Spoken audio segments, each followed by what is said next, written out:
Não desista pelo fato da maioria das pessoas desistirem. Vivemos em uma sociedade que muitas vezes normaliza a desistência.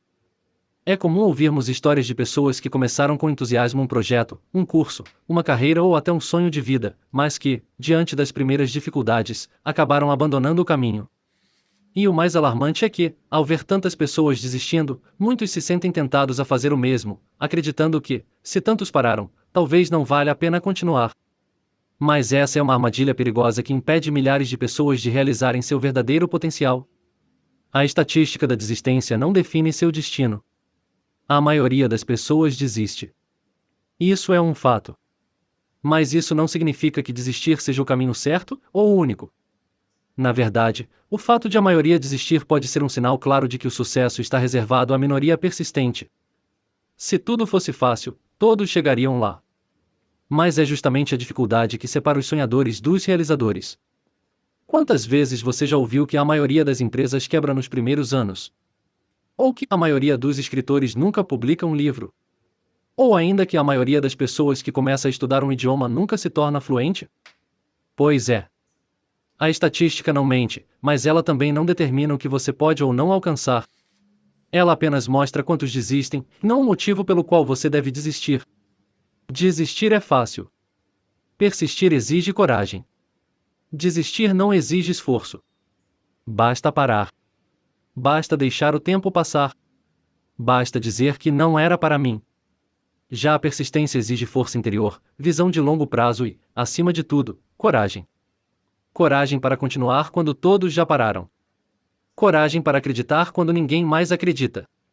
Coragem para seguir adiante, mesmo sem aplausos, sem garantias e sem promessas de sucesso imediato. Se você está em uma jornada difícil, seja pessoal, profissional, espiritual ou emocional, é provável que já tenha pensado em desistir. Talvez até tenha ouvido amigos ou familiares dizendo que seria melhor parar, que já foi longe demais, que está sofrendo à toa. Mas antes de ceder a esses conselhos, pergunte a si mesmo: em por que eu comecei? A resposta a essa pergunta é a chave para continuar. O sucesso não é para todos, é para quem insiste.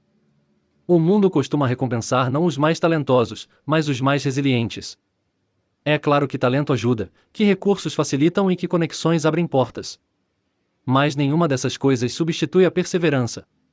Muitas pessoas extraordinariamente talentosas nunca realizam grandes feitos porque desistem diante dos primeiros nãos, dos primeiros fracassos, das primeiras críticas.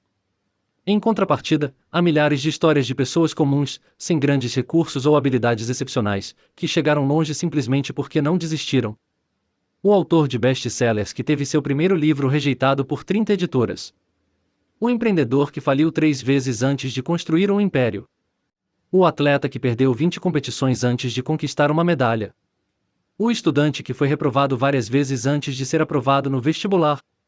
Todos eles poderiam ter desistido, e a maioria das pessoas em suas situações provavelmente teria feito isso. Mas eles escolheram insistir. A voz da maioria não é a voz do seu propósito. A maioria das pessoas vive dentro de padrões previsíveis. Escolhem caminhos seguros, evitam riscos e fazem apenas o que é socialmente aceito. E não há nada de errado com isso, desde que esse seja realmente o desejo delas.